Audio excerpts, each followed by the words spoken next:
Dokter Tasrif, mungkin kita mulai aja ya. Mungkin nanti setelah ini Dokter Fajri banyak rapat dan kegiatan. Biasalah, itu kan memang pekerjaan. Kalau ini celah-celah di sini. Iya, saya mulai aja ya, Dok. Ya, Assalamualaikum warahmatullahi wabarakatuh. Selamat Waalaikumsalam pagi, warahmatullahi wabarakatuh. salam sehat buat kita semuanya. Alhamdulillah kita berkumpul kembali di pagi hari ini. Kali ini saya terima kasih sekali ini dari Dokter Tasrif yang awalnya memberikan ide bagaimana kalau kita sering webinar atau lebih mengupdate ilmu mengenai nyeri. Jadi kali ini kita webinar mengenai low back pain. Yang kali ini ada seri 1. Berarti ini nanti ada seri-seri selanjutnya ini ya Dokter Tasrif. Mantap. Tampaknya menarik seperti drama Korea ini, Dok. Nanti ada series berikutnya yang ditunggu. Karena memang low back pain ini, nyeri punggung, nyeri pinggang ini saya rasa saya sendiri di praktek sehari-hari sering dapat gitu, begitu usianya sudah lanjut, keluhannya pasti ada nyeri punggung dan nyeri pinggang. Saya rasa semua dokter juga mendapati pasien seperti ini, bahkan mungkin keluarga sendiri. Jadi ini sangat bermanfaat sekali. Pagi hari ini ada narasumber kita dari KSM Neurologi RSUP Haji Adam Malik Medan. Sahabat saya ini Dr. R.A. Dwi Pujiastuti, MCAT Neuro Spesialis Saraf Konsultan. Kemudian ada Dr. Sabri, MCAT SP Spesialis Bedah Saraf Konsultan Spine, staf KSM Bedah RSUP Haji Adam Malik Medan. Dan ada moderator kita Dr. Tasrif Hamdi, MCAT AN Spesialis Anestesi Konsultan. KMN ini apa ya Dr. Tasrif? Manajemen nyeri. Konsultan manajemen nyeri nih kali Dokter Rida ya. Iya, benar. Untuk mempersingkat waktu, saya persilahkan kepada Ibu Direktur Pelayanan Medik Keperawatan dan Penunjang RSUP Adam Malik Medan, Dr. Fajri Nur Syarani MCAT Paru, Spesialis Paru Konsultan untuk dapat memberikan kata sambutan dan arahan. Kami persilahkan, Dok. Ya, makasih banyak Dokter Rida yang sudah memfasilitasi acara ini ya. Jadi ini satu webinar yang memang akan reguler kita lakukan setiap minggu, setiap bulan, dan selanjutnya demikian. Jadi bergantian. Jadi memang setiap KSM atau departemen nanti harus mengisi ini yang akan schedule-nya akan dibuat Dokter Linda. Dalam hal ini kita melakukan promosi, edukasi tentang hal-hal yang berhubungan dengan penyakit ke awam, ke dokter-dokter yang ada di luar Rumah Sakit Adam Malik. Jadi memang narasumbernya adalah pilihan. Demikian. Terima kasih. Assalamualaikum warahmatullahi wabarakatuh. Selamat pagi, salam sejahtera untuk kita semua. Yang saya hormati Bapak Ibu, terutama narasumber kita ya, dan termasuk juga moderatornya. Terima kasih hari ini sudah bersedia menjadi narasumber yang memang Dr. Linda pilih yang terbaik ya untuk kita semua dengan judul low back pain. Yang kita tahu low back pain ini adalah rasa sakit yang luar biasa di bagian belakang, dan itu seperti yang dikatakan Dr. Linda tadi, semua orang, apalagi seperti saya yang sudah punya umur di atas 50, wah luar biasa.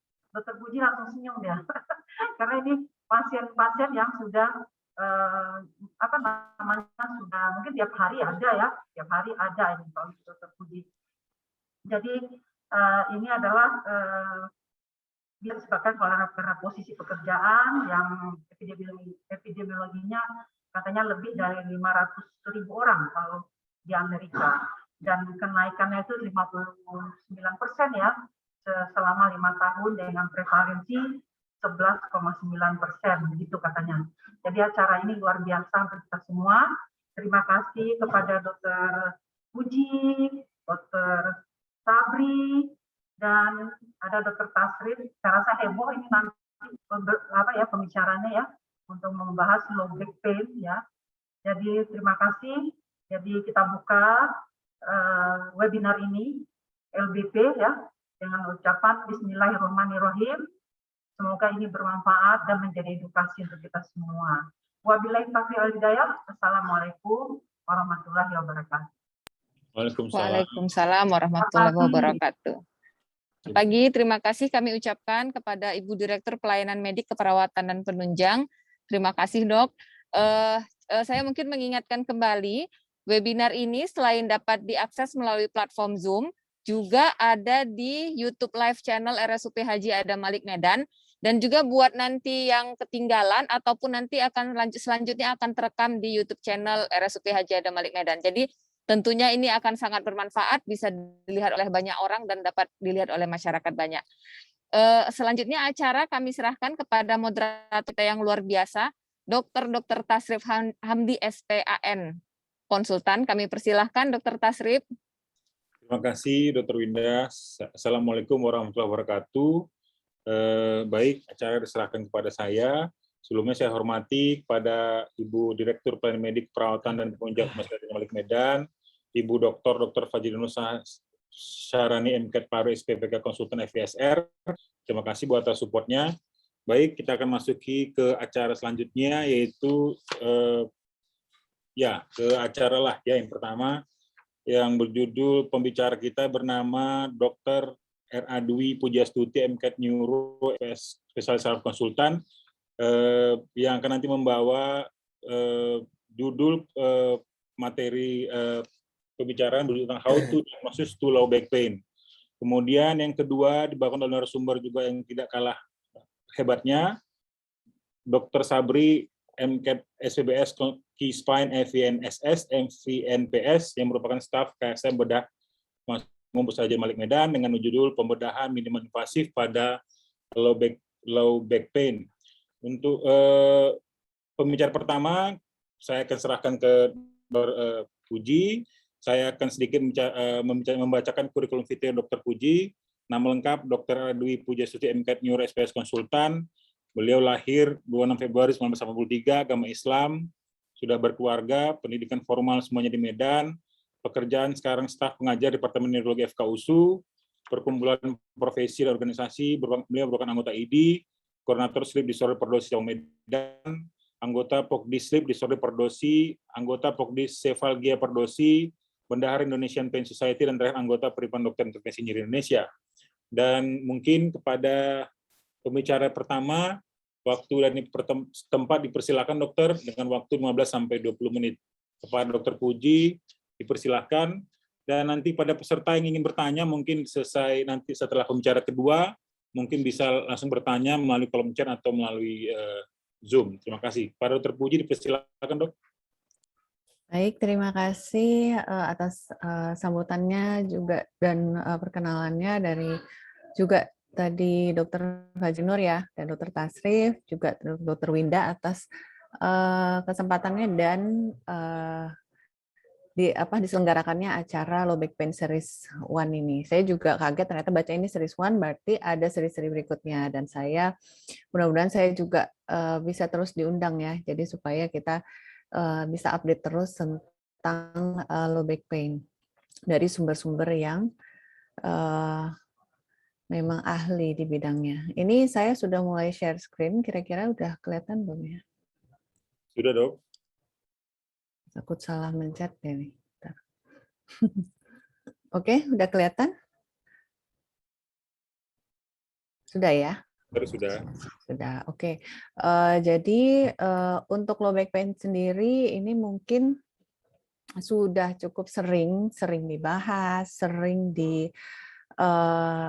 ditampilkan, dan untuk saya sendiri juga cukup sering gitu membawakan topik low back pain ini. Mungkin kalau ada di sini untuk yang mahasiswa ataupun koas ataupun PDS mungkin udah sering dengar saya cerita tentang low back pain ini. Mudah-mudahan, saya bolak-balik muncul. Mudah-mudahan nggak bosen ya, karena sebetulnya benar tadi yang dibilang untuk low back pain sendiri dia punya angka kejadian yang cukup tinggi.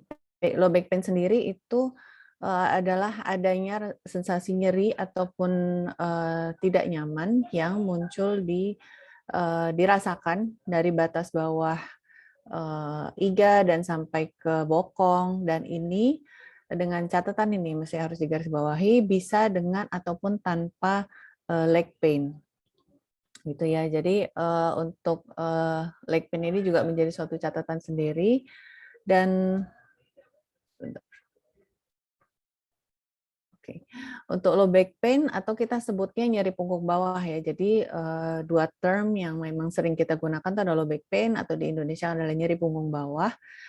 Itu adalah gangguan muskuloskeletal yang paling sering dikeluhkan oleh pasien dewasa. Dan prevalensinya itu cukup tinggi untuk di klinik bisa sampai 80% dan menjadi masalah yang beban cukup tinggi baik secara sosioekonomi dan sistem kesehatan kita. Dan angka ini pun akan semakin tinggi karena populasi aging kita juga semakin tinggi, maka resiko untuk menjadi low back pain ini juga semakin tinggi. Dan kalau dia mengalami low back pain, itu akan mempengaruhi fungsinya secara signifikan dan akan berhubungan dengan disabilitas. Jadi karena angka kejadian ini cukup tinggi, menjadi sangat penting untuk kita mengenali dan mendiagnosa nyeri punggung bawah ini. Dan bagaimana kita juga sebagai tenaga kesehatan nantinya juga dapat mengedukasi gitu dan mengedukasi untuk masyarakat juga bagaimana untuk untuk nyeri punggung bawah ini kan kenapa? Karena dia daerah yang cukup rentan terhadap injury, terhadap cedera, karena setiap gerakan dan aktivitas kita ini didukung oleh lumbar spine dan otot-otot sekitarnya. Biasanya nyeri ini akan kita golongkan menjadi nyeri akut ataupun kronik. Biasanya kalau kronik akut itu kurang dari 6 minggu, subakut 6-12 minggu, dan kronik itu lebih dari 12 minggu. Atau kadang-kadang kita golongkan aja kurang dari 3 bulan, itu akut, lebih dari 3 bulan itu sudah kronik. Gitu. Jadi ini penting juga nanti akan menentukan bagaimana kita menyikapi atau penata laksanaan si low back pain ini. Kemudian mudah-mudahan suara saya jelas ya, agak ramai di luar. Ini untuk low back pain sendiri yang tadi cenderung rentan terhadap injury tadi, ini kita lihat dia mensupport beban tubuh kita. Di sini ada tulang-tulang vertebral dan ada bantalan. Kemudian bantalan diskus ini menjadi seperti untuk mengabsorpsi shock atau tekanan ataupun pressure. Kemudian di sini juga ada ligamen, ada jaringan ikat ligamen di depan, di anterior, di belakang. Ada juga muskulus ataupun otot. Ada juga di sini jalan foramen dan facet joint. Dan ini semua rentan terhadap nyeri. Area yang rentan terhadap nyeri. Juga di sini dari foramen akan keluarlah nervus, dan di sini juga apabila mengalami penyempitan atau akibat adanya pergeseran tulang ataupun diskus, ini juga bisa menyebabkan iritasi pada saraf, injuri pada saraf. Nah, jadi untuk kalau kita lihat berarti strukturnya semua ini, mau baik dari ligamennya, dari joint, dari persendiannya, dari diskusnya, dari dari posisi tulang, dari nervus, dari otot, ini semua bisa menimbulkan nyeri dan menjadi resiko untuk low back pain. Nah, ini tadi yang memperjelas lagi secara anatomi tulang belakang kita. Ini untuk anatomi lumbar itu cukup kompleks, yaitu tadi saya sebutkan ada vertebra, ada kapsula sendi, ada ligamen, ada tendon, ada otot, ada saraf. Nah, yang cukup kompleks ini resiko untuk cederanya juga cukup tinggi, fungsinya juga cukup banyak, menahan beban dan mensupport aktivitas kita sebagai stabilitas, untuk proteksi dan juga fleksibilitas. Dan di sini juga ada kalau facet joint, jadi kita punya juga joint di tulang belakang itu. Jadi bukan kaku ya, makanya kita bisa fleksi ke depan, ekstensi, lateral fleksi, lateral bending gitu. Jadi itu fungsi dan disupport oleh lumbar. Untuk diskusnya sendiri juga punya suplai darah yang lebih sedikit daripada dewasa, sehingga untuk perbaikan atau regenerasinya itu akan kurang. Untuk grup ototnya juga punya banyak support di daerah lumbar, ada yang untuk flexor, grup otot flexor, extensor, rotator, dan lateral flexor. Nah, otot-otot yang bekerja ini pun bisa mengalami cedera, bisa juga karena kurang kuat atau kurang kekuatannya justru mencederai si tulang punggung. Jadi atau kurang fleksibilitasnya dari tulang dan otot itu juga bisa mengakibatkan kerentanan terhadap injury, terhadap cedera. Jadi banyak faktor-faktor yang bisa mempengaruhi.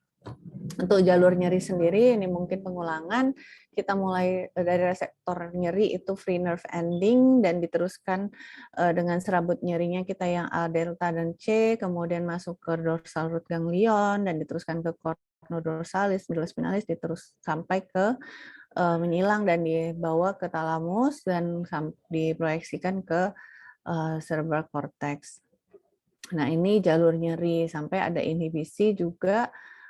Kemudian nyeri ini akan berusaha dikurangi atau diinhibisi oleh otak. Nah, kalau terjadi nyeri punggung bawah, kita harus lihat dulu kira-kira faktor resikonya si pasien ini kenapa.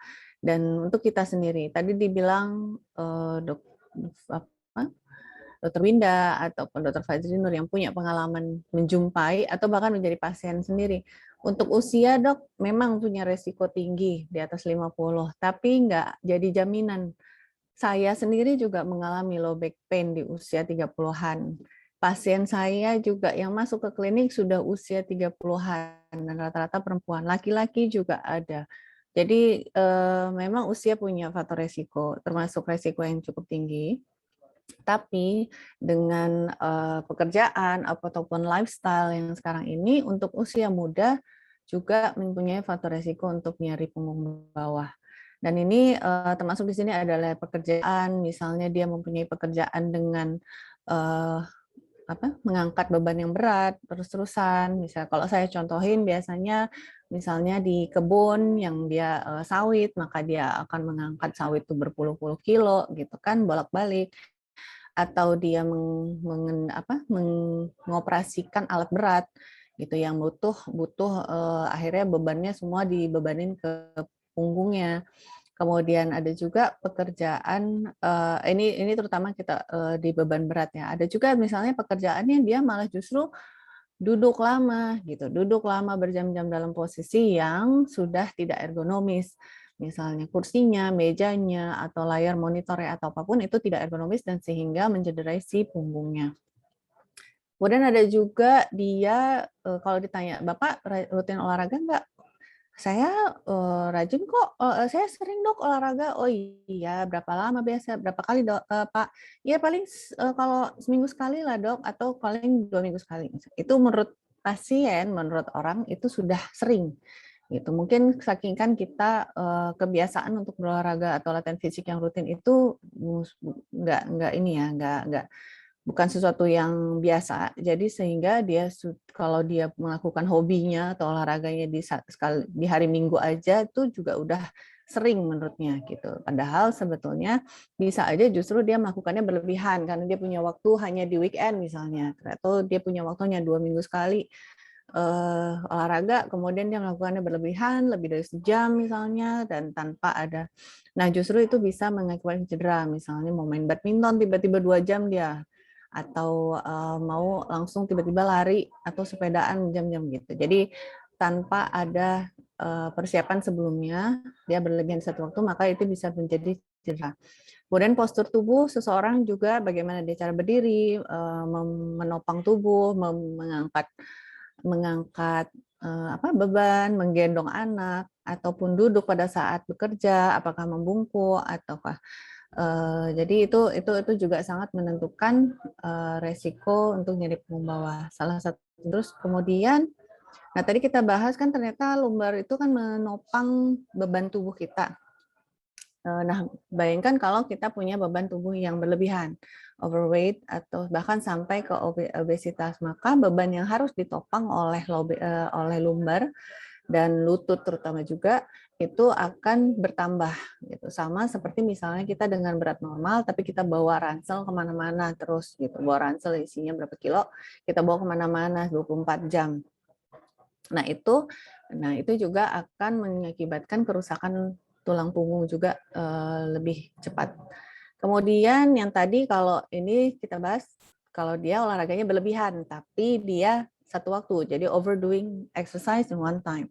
Tapi ada juga dia justru mageran gitu. Dia justru pasif, apa-apa males. Naik satu lantai aja pakai lift gitu ya. Ke satu lantai atau dua lantai pakai lift padahal masih muda gitu. Bukan. Jadi atau justru lebih banyak tiduran atau lebih banyak duduk gitu. Jadi kurang olahraga ataupun latihan fisik. Nah, ini juga akan menjadi lebih rentan terhadap nyeri punggung bawah. Atau kalaupun dia mengalami nyeri punggung bawah, akan lebih lama sembuh dibandingkan orang yang aktif ataupun yang lebih rutin latihan fisik. Bukan berarti orang yang rutin olahraga itu tidak bisa nyeri punggung bawah, tetap bisa, tapi biasanya kalau dari penelitian yang lebih aktif nyerinya lebih kurang ataupun dia pemulihannya lebih cepat. Apalagi kalau dia sudahlah dia mager gitu ya, kemudian kerjaannya duduk terus, kemudian dia ternyata kurang tidur, tidak memperhatikan jumlah tidurnya, tidur kurang dari 6 jam, kurang dari 7 jam, hanya 5 jam tidur setiap hari, kemudian ada mengalami depresi ataupun ansietas, maka ini akan menjadikan seseorang itu lebih rentan atau lebih sensitif terhadap nyeri. Jadi hal-hal yang seperti ini juga perlu diperhatikan dalam menganamnesa ataupun mencari mengedukasi si pasien nyeri punggung bawah. Nah, perlu catatan kita punya red flag untuk di low back pain, adanya riwayat trauma, ada riwayat keganasan, ada riwayat penyakit imunosupresi, ada riwayat infeksi yang kronis ataupun pemakaian obat-obatan yang berlebihan. Itu semua menjadi red flag. Bisa dia menjadi metastasis ke tulang ataupun tumor ataupun ada fraktur tulang ataupun infeksi atau malah terjadi osteoporosis, dan ini biasanya di usia tua ini lebih tinggi di osteoporosisnya sehingga dia rentan terhadap injury. Kemudian kalau ditemukan ada defisit neurologis, ada kelemahan, ada kelumpuhan ataupun gangguan buang air besar, maka itu kita sudah curigai adanya penekanan ke saraf, sehingga ini menjadi red flag. Dan perlu catatan atau perlu diperhatikan bahwa nyeri yang seperti ini itu perlu penanganan yang lebih serius. Kemudian untuk mendiagnosa si pasien ini bagaimana? Nah, tadi kan saya juga bahas bagaimana kita butuh memperhatikan atau mendiagnosa nyeri punggung bawah. Tidak semua nyeri punggung bawah itu sama, tidak semua nyeri punggung bawah itu juga perjalanannya sama ataupun penanganannya. Nah, untuk mungkin nanti untuk terapi juga nanti juga akan ditambahkan oleh Dr. Sabri, saya juga pengen dengar. Dan dari sini kita pertama yang pasti kita harus anamnesa gimana perjalanan penyakitnya, apakah dia punya riwayat trauma, apakah dia punya riwayat mengangkat berat, ataukah dia punya punya kebiasaan yang tiba-tiba berlebihan, atau dia baru kelelahan atau segala macam, itu untuk nyeri akut ya. Kemudian kita juga pastikan dia bagaimana pekerjaannya, nyerinya bagaimana munculnya. Dan nyeri ini juga nanti kita golongkan yang akut ataupun kronik. Dan ternyata kalau misalnya dia, baru 1 minggu yang lalu dok, saya mulai nyeri, berarti masih akut. Kita bisa gali lagi kira-kira kenapa ini dia muncul nyerinya. Kemudian udah dari bulan sekian dok, karena pasien ini kalau ditanya udah berapa lama, dia juga nggak bisa jawab ya. Tapi kayaknya dari sekitar bulan ini dok, gitu. Jadi kita ngitung sendiri. Oh ternyata udah lebih dari 3 bulan, berarti kira-kira udah kronik. Atau kadang-kadang udah lama dok, gitu kan. Nggak mau juga dijawab gitu ya, udah lama dok. Oh udah sampai tahunan bu, gitu kan. Enggak kok, masih ini sebulan ini aja namanya, atau berapa bulan. Jadi kita harus gali benar-benar sama si pasien ini kapan onsetnya, apakah dia ini atau mestinya saya tambahin satu lagi nih, ada juga episodik. Jadi dia sebetulnya sudah lama nyeri, udah kronik tapi dia hilang timbul gitu. Dia jadi bisa aja dia menceritakan nyerinya yang sekarang pada sebetulnya kayak seperti eksasterbasi. Padahal mungkin sebetulnya 3 bulan yang lalu dia muncul juga nyerinya sama. Jadi dan dia sudah mengalami ini mungkin 1 tahun terakhir. Nah itu juga perlu diperhatikan.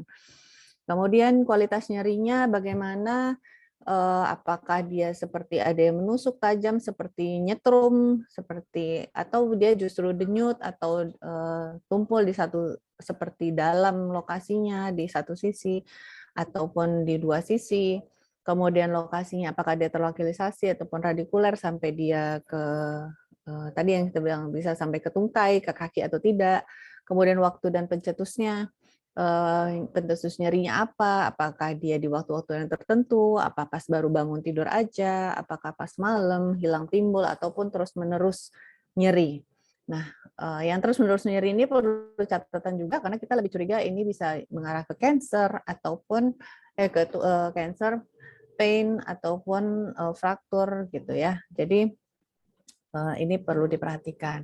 Kemudian kita lihat lagi ada nggak defisit neurologisnya secara motorik, apakah ada kelumpuhan, apakah kelemahan, apakah telapak kakinya keplek, jatuh, atau dia secara sensorik ada rasa kebas atau kesemutan, ataupun dia ada hilang rasa di satu sisi, kemudian di secara otonomnya gimana, buang air kecil, buang air besar terganggu atau tidak. Jadi ini perlu kita analisis dari anamnesa. Untuk pemeriksaan punggung bawah itu kita bisa dari lihat apakah dari inspeksi kita bisa lihat dari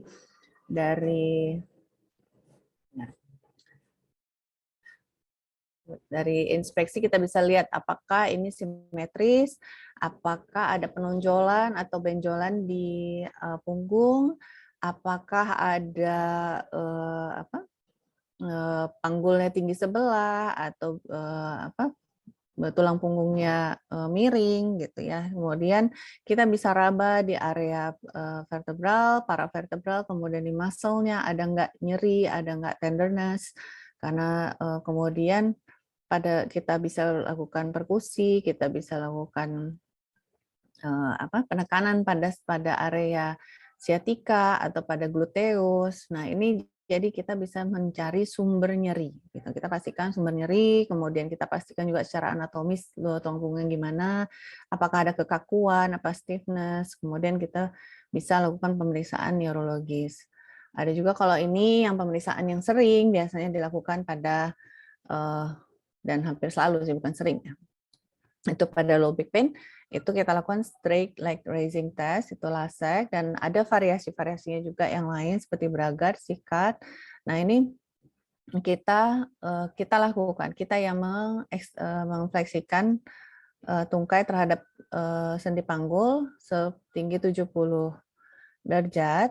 Nah kalau muncul nyeri antara 30 sampai 70 derajat ini kita belum perhatikan, tapi kalau nyerinya lebih dari 70 itu atau di bawah 30 itu hal yang lain. Ini kita lebih curigai untuk pada radicular pain. Kemudian ada juga nanti Patrick, biasanya Patrick nggak saya masukin di sini. Di sini juga ada namanya pace sign. Ini untuk memastikan nyeri bokong atau batok pain ataupun piriformis dan jadi selain low back pain atau di balik bagian lumbal yang bisa menimbulkan nyeri, bisa lakukan aktif kontraksi, tes pasien suruh bergerak, kita berikan lawan pada ototnya karena kadang-kadang kita fokus di lumbar ternyata nyerinya itu di mana tadi namanya, nyerinya di daerah gluteal atau di sakroiliak, bisa juga perlu kita perhatikan. Untuk radiologi, rekomendasinya dari American College of Radiology, dan menurut saya juga untuk kurang dari 6 minggu ataupun yang sangat akut nyerinya itu tidak membutuhkan radiologi atau imaging karena seringnya imaging itu tidak ada hubungannya dengan gejala. kadang-kadang kelihatan di foto karena udah usianya mungkin cukup berumur atau dia punya risiko yang lain, oh kelihatan ini nih yang bikin kamu sakit, padahal sebetulnya mungkin cuma otot aja atau mungkin hanya sendinya aja, tapi kita karena fotonya kelihatannya begini, oh kita langsung blame to the radiology atau imaging, karena tapi itu dikembalikan lagi, kita pastikan memang anamnesa atau history taking kita memang sudah benar. Kemudian pada red flag yang tadi saya sudah tampilkan itu justru wajib dilakukan imaging. Nah, red flag ini untuk membuat kita lebih alert atau lebih aware kalau ini memang sesuatu yang ada proses yang lebih serius, makanya kita harus melakukan imaging ataupun melakukan pemeriksaan yang menunjang lainnya. Nah, untuk low back pain itu bisa dibagi antara without leg pain, tanpa adanya leg pain, itu kita bisa bagi dengan fraktur kompresi, biasanya nyerinya di level tulang yang fraktur, disuruh fleksi dia semakin berat, kalau duduk ke berdiri, tidur ke duduk ke berdiri itu juga sangat nyeri, biasanya pun bergeser aja juga sangat nyeri, dan bisa juga dia ada riwayat jatuh, tapi kalau memang dia punya resiko osteoporosis, mungkin tanpa trauma juga dia sudah bisa fraktur. Tapi kalau misalnya apalagi kalau ada pasien punya riwayat keganasan, justru juga bisa gambarannya seperti fraktur kompresi. Untuk lumbar strain atau sprain ini juga sebetulnya setiap pasiennya bergerak itu nyeri. Jadi sebetulnya ke muscle, tapi nanti kata-katanya adalah saya tidak bisa jalan, saya nggak bisa gerak sama sekali gitu. Jadi karena kenapa? Tapi kalau dia tiduran aja, diam aja, atau duduk aja, dia nggak nyeri, gitu kan? Ternyata itu karena setiap ototnya aktif dia akan merasakan nyeri. Dan bisa juga ada buttock pain, nyeri di bagian bokong ataupun tidak. Kemudian spondylosis ini juga mirip ke lumbar strain, biasanya pada saat dia fleksi ataupun duduk. Dan kalau ada di facet pain itu bisa dengan semakin ekstensi, diekstensikan punggungnya, kita berdiri ataupun jalan juga bisa semakin berat. Ada juga back pain dengan leg pain, itu biasanya di HNP, hernia kemudian spinal stenosis ataupun spondylolisthesis, dan di sini leg pain-nya lebih berat biasanya ya, bukan selalu, biasanya keluhan leg pain-nya, nyeri tungkainya atau nyeri atau rasa nggak nyaman, kebas ataupun itunya dirasakan lebih berat di tungkai daripada di punggung.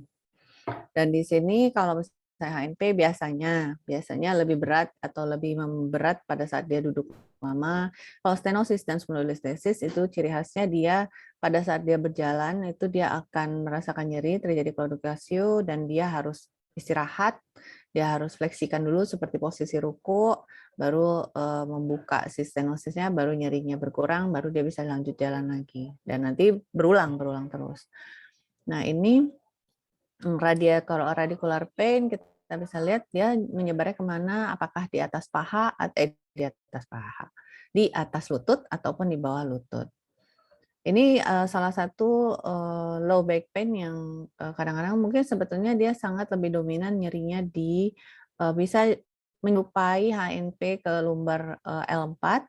Ini jadi dia nyerinya sepanjang sciatic nerve, dan itu karena akibat adanya penekanan pada piriformis, otot piriformis ini pada si sciatic nerve. Jadi di bokong terdapat otot-otot yang saling bersilangan, ada obturator sternus, ada superior gemellus, ada inferior gemellus, dan ini piriformis dan obturator ini juga kadang-kadang kayak mereka saling twisted atau bercabang, dan dia akhirnya menjepit si sciatic nerve di posisi-posisi tertentu atau di postur atau aktivitas tertentu. Nah, ini bisa mengakibatkan cedera sehingga pasiennya itu biasanya nggak tahan duduk lama. Satu sisi biasanya dia akan menghindari sisi yang nyeri, disebut antalgic position. Kemudian kalau kita tekan di daerah glutealnya itu akan sangat nyeri atau menunjukkan nyeri. Dan biasanya pada malam hari juga semakin memberat pada saat dia mau tidur. Nah, itu pemeriksaannya tadi yang seperti tadi pace test ataupun flare. Terus untuk penatalasaan sendiri mungkin saya nggak terlalu banyak saya nggak tahu nih waktunya udah masih ada nggak, Pak Moderator. Untuk identifikasi sumber nyerinya sendiri itu sangat diutamakan karena kita harus tahu apa yang mau kita lakukan. Jadi sumber nyeri tadi banyak saya sudah sebut, ada otot, ada joint, ada diskus, ada spinal nerve, ada tulang. Jadi semua ligamen. Jadi itu semua bisa menjadi sumber nyeri. Kita pastikan dulu sumber nyerinya ini kita identifikasi. Setelah kita lakukan, kita juga bisa menggolongkan ini apakah akut atau kronik karena akan menentukan terapi kita.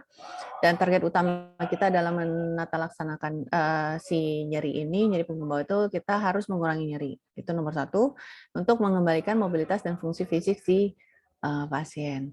Untuk nyeri akut, apalagi ataupun sampai kronik juga kita hindari bed rest. Jadi justru dihindari advice untuk pasien bahwa dia justru sebetulnya tidak bisa apa. Coba sebentar ya. Maaf.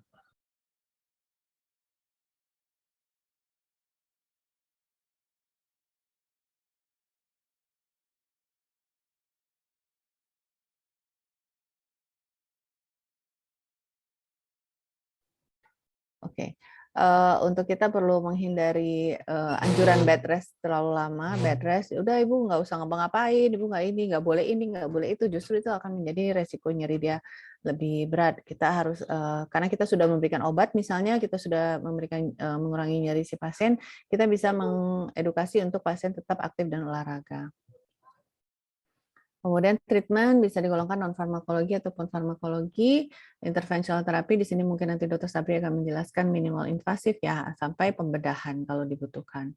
Nah, untuk ini ada beberapa masukan, misalnya dari nyeri punggung bawah yang akut, apa yang bisa dilakukan. Kalau yang udah kronik, apa yang bisa dilakukan. Untuk obat-obatan farmakologis, mau di akut ataupun subakut ataupun kronik, itu bisa diberikan. Kemudian untuk kronik bisa ditambah sampai pun ada cognitive behavior therapy di luar ini ya, di luar minimal intervensi atau surgery, itu juga manipulasi atau latihan itu bisa diberikan pada nyeri yang lebih lama. Ini contoh-contoh stretching yang bisa kita ajarkan ke pasien untuk melakukan twisting, kemudian cat and cow position, kita kontraksi relaksasi punggung, meningkatkan fleksibilitas, juga ini untuk stretching otot punggung, seperti ada lagi stretching otot bokong juga perlu. Dia melakukan eksternal rotasi, internal rotasi bergantian dari si punggung. Untuk obat-obatan sendiri, kita biasanya tetap berpegang pada WHO pain ladder, gimana kapan kita berikan acetaminophen, kapan kita berikan NSAID, kapan kita tambahkan adjuvan, dan kapan kita pakai opioid. Untuk jenis-jenis NSAID segini banyak, itu kalau dari guideline dari British National Institute malah justru menunjukkan bahwa semuanya sama efikasinya, tapi tinggal hanya individual, artinya setiap orang punya kecocokan ataupun punya toleransi terhadap efek sampingnya yang lebih. Kita juga bisa tambahkan masa relaksan ataupun neuropathic agents untuk terutama pada nyeri-nyeri kronik, itu bisa ditambahkan obat antidepresan ataupun obat anti-epilepsi. Oke, sekian dari saya. Mungkin itu aja, saya kembalikan ke moderator. Mudah-mudahan bermanfaat ya. Terima kasih Dr. Puji, presentasi yang luar biasa, mencerahkan ya. Berikut mungkin topik yang tidak kalah menariknya tentang operasi pada low back pain. Ya memang karena selama ini orang berpikir kalau udah kata operasi itu gimana sekali lagi, padahal ada baru itu namanya minimal invasif ya kan. Jadi mungkin Dr. Sabri akan jelaskan teknik-teknik operasi yang mungkin yang dikatakan minimal itu seperti apa. Saya bacakan kurikulum vitae Dr. Sabri, nanti mungkin yang bertanya silahkan ke kolom chat atau kita akan merangkum nanti di akhir sesi. Semua pertanyaan akan dijawab oleh masing-masing pembicara yang hebat-hebat ini. Saya bacakan kurikulum vitae Dr. Sabri. Nama Dr. Sabri, MCAT SPBS, Kaspine, FNS, dan FNPS. Lahir di Aceh tahun 1973, menikah, beragama Islam, Ya, pendidikan semua dijalankan, pendidikan S1, S2 dan spesial bahasa Arab di FKUSU Indonesia, dan memiliki beberapa fellowship dan training dan tulisan yang sangat banyak. Salah satu fellowship-nya itu adalah tahun 2014 Spinal Surgery Fellowship in Lily Fatih Hospital Research Center in Mumbai, 2018 di Spinal Surgery Fellowship in Kocaeli University Hastanesi and American Hospital, Istanbul, Turki, 2018 Spine Surgery Fellowship in Gaza, Hastansi, Izmir, Turki. International Training 2017 Spine Surgery Training in DC Orthopedic Hospital Beijing, China. 2018 Spine Surgery Training in Wuridul Spine Hospital Seoul, Korea. Dan terakhir 2018 Spine Surgery Training Santa Maria Hospital Seoul, Korea. Dan banyak sekali tulisan seminar yang diikuti. Mungkin tak berlama-lama, kami persilakan kepada Dr. Sabri, waktu dan tempat dipersilakan. Terima kasih, Dokter.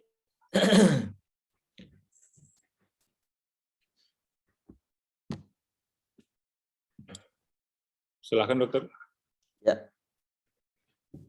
Terima kasih kepada moderator Dr. Tasrif Hamidi, MCAT SPAN, konsultan manajemen nyeri ya. Kemudian hormat saya juga kepada Direktur Pelayanan Medik Dr. Fajri Nur, MCAT SPP konsultan, juga kepada kawan saya ini Dr. Dwi Puji Astuti, MCAT SPS konsultan. Ya, kita mulai saja. Sebenarnya udah cukup lengkap tadi ya disampaikan Dr. Puji. Mungkin saya lebih ke manajemennya saja nanti. Ya, hampir semua orang pernah mengalami nyeri punggung ya, paling tidak sekali seumur hidup. Dan tidak usah terlalu khawatir, biasanya membaik. Ya, lebih dari 80% sampai 90% membaik dalam 1 bulan. Membaik dalam 1 bulan ya, tanpa diintervensi apapun. Cuma hanya 1% yang sampai ke bedah saraf nanti, yaitu yang ada gejala penekanan pada radik, ya, dan 1-3% aja oleh HNP. Tapi pada hari ini kita memang mengarahkan ke nyeri punggung yang disebabkan oleh HMP. Nah, sayangnya nyeri punggung ini sangat kompleks. Dari organ intraabdomen sampai organ obstetrik ginekologi, dinding abdomen, urologi, ya semua bisa menyebabkan nyeri punggung. Makanya 85% kasus tidak bisa dibuat spesifik diagnostik.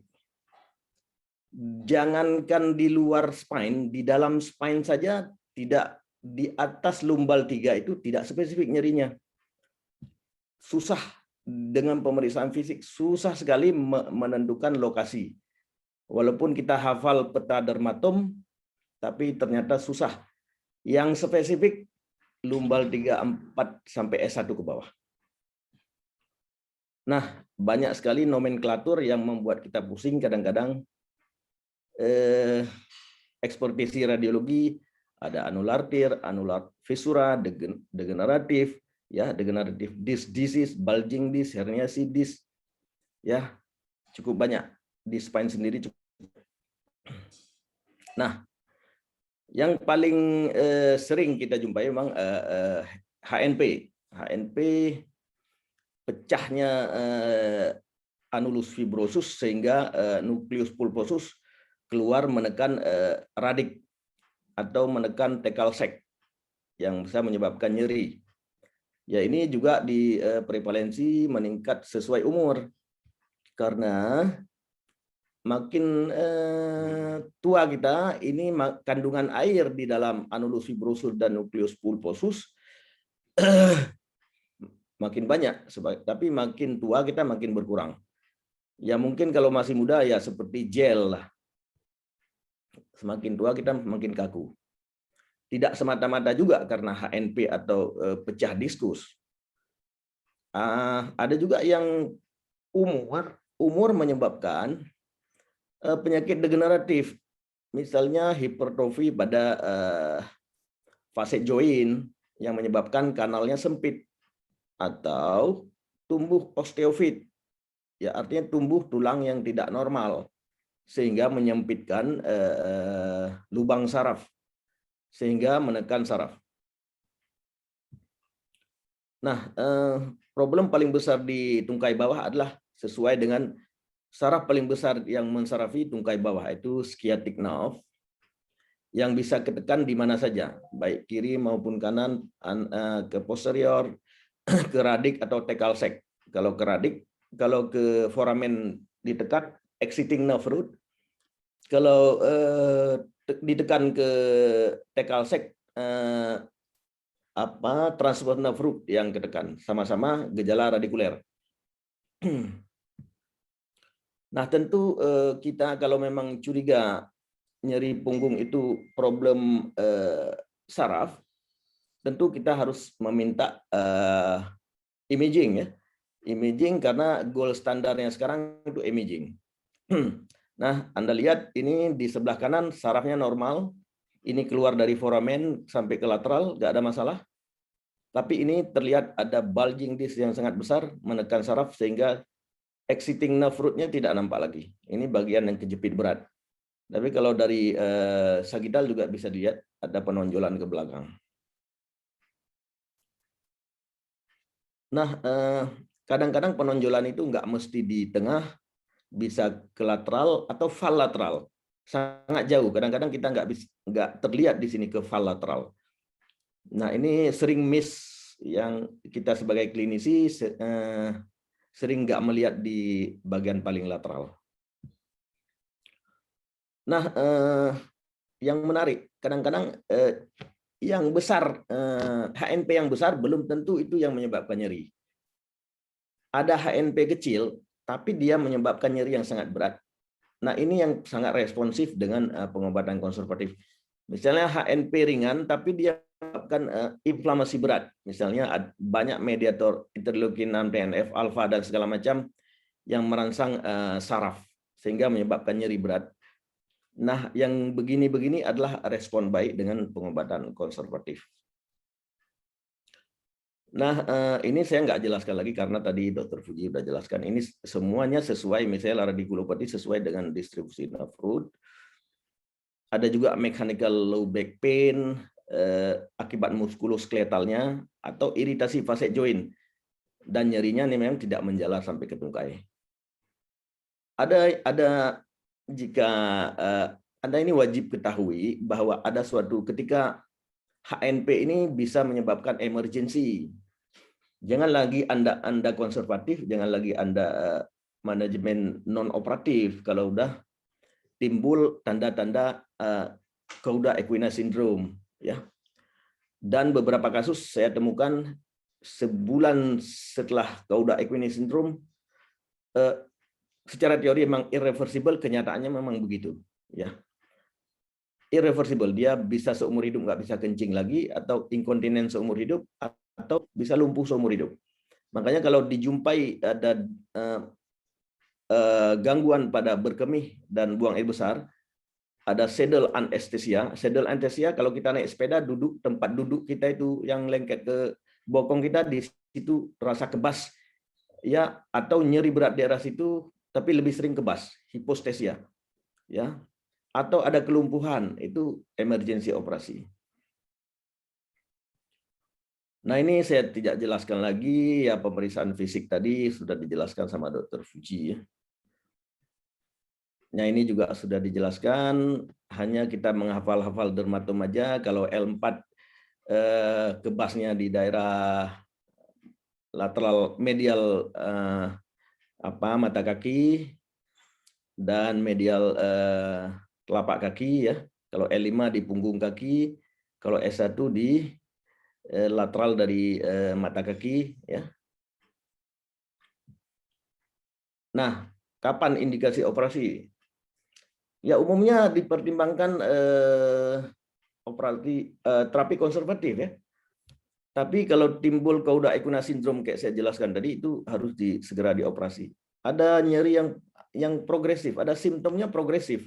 kebasnya progresif, nyerinya progresif, baalnya progresif, lumpuhnya progresif misalnya. Ada defisit neurologis saat dilakukan konservatif.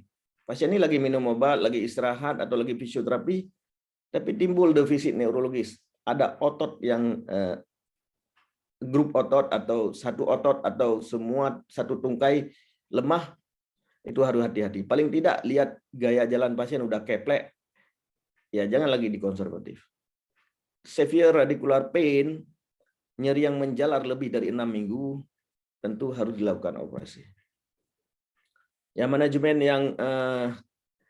yang sering kita lakukan, ini semua kita lakukan memang. Istirahat direkomendasi tidak lebih dari 3 hari ya. Kalau udah dikasih obat, ya pasiennya suruh aktivitas ringan sedang. Obat tadi udah dijelaskan Dr. Fuji, fisioterapi juga udah dijelaskan tadi. Nah, ini pain intervensi yang ini saya lakukan juga semua di Medan. Ada banyak metode, epidural, transforaminal, transkaudal, medial brain block, facet block. Itu tentu yang indikasi. Karena pain intervensi itu bukan sandaran terapi utama. Ya. Yang kalau udah ada penekanan berat, jangan lagi dilakukan konservatif. Ini contoh transkaudal epidural block. Ini saya lakukan di rumah sakit di Medan. Ya. Ini dipantau dengan radiologi. Ini masuk melalui hiatus sakralis, didorong sampai ke sakral 3, kemudian disemprot kontras, ditengok apakah posisinya benar.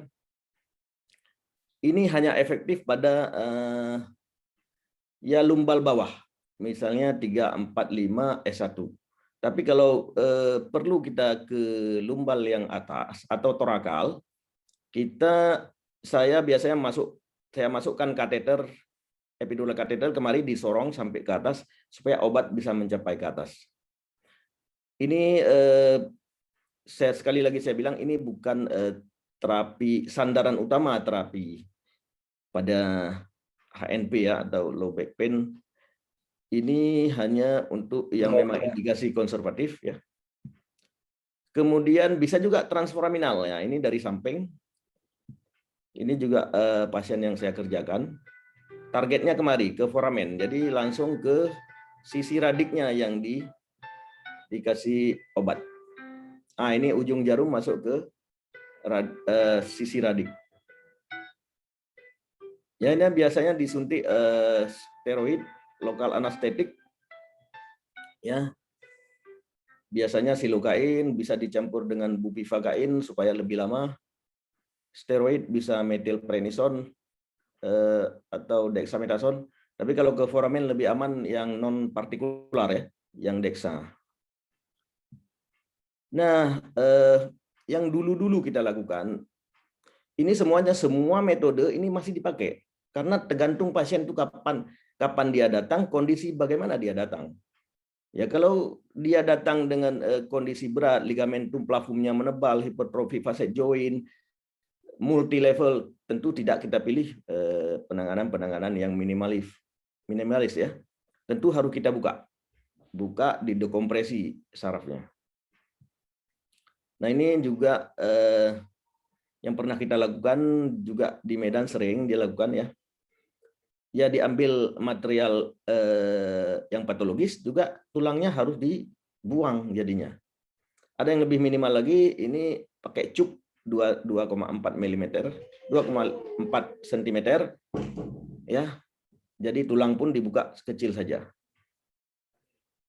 Ini bisa dengan bantuan endoskopi, dengan bantuan mikroskop. Ini yang saya lakukan juga di Medan. Yang pakai cup, memang agak lebar cupnya 2, sekian senti. Dengan bantuan endoskopi. Nah, ini yang makro. Ya, paling tidak sebenarnya nggak ada lagi, kalau bisa jangan dikerjakan lagi tanpa mikroskop ya. Minimal pakai mikroskop lah. Nah, ini yang pakai mikroskop. Ya, ini dikerjakan juga di Medan. Nah, ini yang era yang paling update, endoskopik ya, percutaneous endoskopik. Saya juga kerjakan ini di rumah sakit di Medan. Ini cupnya ya sebesar 6 mm aja, sebesar batang sampurna mil. Tentu indikasinya harus strict benar. Tidak semua kasus bisa dikerjakan dengan endoskopik.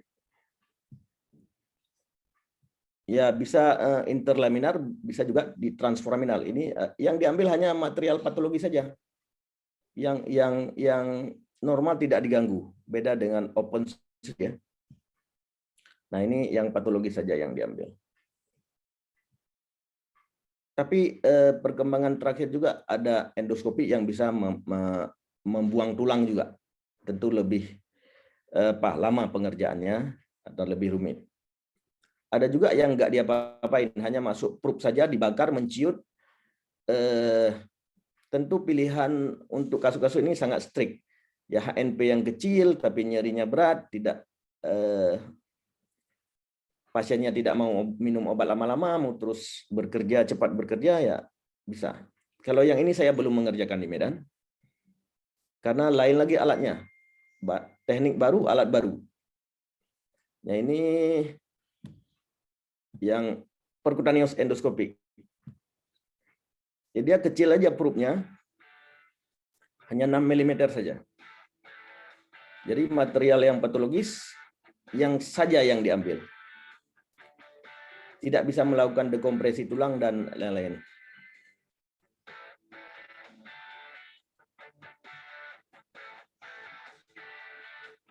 Nah, ini material yang patologis diambil.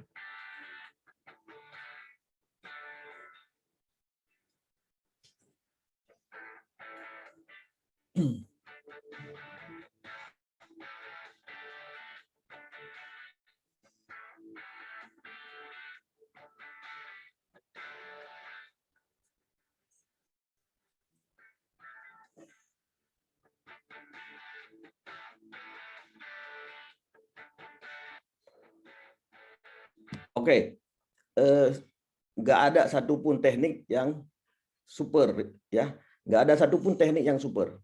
Kalau saya jadi pasien, dokter milih mana? Saya pilih microsurgery aja, karena Anda memang nggak ada luka. Ini tempel Hansaplast, nanti sore Anda pulang. Tapi Anda selama dilakukan prosedur bisa diradiasi 10 kali paling tidak. Ya, nggak ada prosedur yang paling superior, nggak ada. Baik suntik maupun endoskopi maupun microsurgery, semua ada kurang lebihnya. Dan dokter yang menentukan mana yang lebih cocok untuk pasien ini. Kadang-kadang pasien datang sama saya minta mau di endoskopik. Saya tengok ada 4 level dia kena, kiri kanan. Ya mungkin kalau kita mau endoskopi 3 hari 3 malam pun tak siap. Ya, endoskopi itu biasanya diindikasikan satu sisi, ya, satu level, imagingnya betul-betul sesuai dengan klinis. Ya ini kalau sudah dibebaskan, radiknya sudah ada pulsasi, ya sudah bebas, tidak nyeri lagi. Ada prosedur lain juga, deflect. Ini tidak operasi tapi dia hanya bukan operasi besar lah, material diskusnya bisa diambil, juga bisa dibakar. Metodenya seperti bipolar. Jadi diharapkan juga menciut, masanya juga bisa diambil sedikit, tapi dia sangat-sangat terbatas. Ini untuk HNP yang sangat-sangat ringan. Ya. Metodenya hampir sama dengan endoskopi yang percutaneous tadi. Yang ini tidak saya kerjakan di Medan, tapi kawan-kawan bedah saraf di Jawa, Dr. Alfred dan kawan-kawan juga mengerjakan ini. Saya tidak mengerjakan, belum mengerjakan ini. Karena lain teknik, lain lagi alatnya kan. Nah, ini lebih halus lagi memang. Nanti ini yang nonjol ini dibakar dengan bipolar ya. Saya lanjut. Sudah selesai ya. Bagi kawan-kawan yang suka dengan kasus-kasus bedah saraf bisa ditengok di akun ini ya. Kebanyakan sih mahasiswa kedokteran dan dokter-dokter. Boleh dilihat kasus-kasus yang lain. Terima kasih. Saya kembalikan kepada moderator. Terima kasih Dr. Sabri atas presentasi yang luar biasa ya, karena memang kita di Adamalik sudah, insya Allah sudah mayoritas tindakan sudah bisa dikerjakan. Jadi bagi peserta yang mempunyai pasien atau punya keluarga yang nyeri pinggang, ya kita memiliki sumber daya yang luar biasa. Ya, ada bedah saraf, ada rehab medik, ada anestesi, jadi semua sudah mencukupi. Oleh karena Dr. Sabri tadi bilang bahwa ini harus ditangani secara bersama-sama. Ya, kemudian kita lanjutkan sesi berikutnya, yaitu sesi tanya jawab. Ini udah ada beberapa pertanyaan dari peserta. Ada Ibu Rita Kartika dari Adamalik bertanya kepada Dr. Puji, apakah ibu yang melahirkan seksio mempunyai risiko nyeri punggung bawah? Karena bila tidur dengan posisi telentang akan nyeri saat akan bangkit atau berbalik. Apakah hal tersebut menjadi tanda low back pain? Mungkin Dr. Puji, silakan dok. Baik, terima kasih. Terima kasih, Dr. Tasrif. Ini sering juga ditanyakan ataupun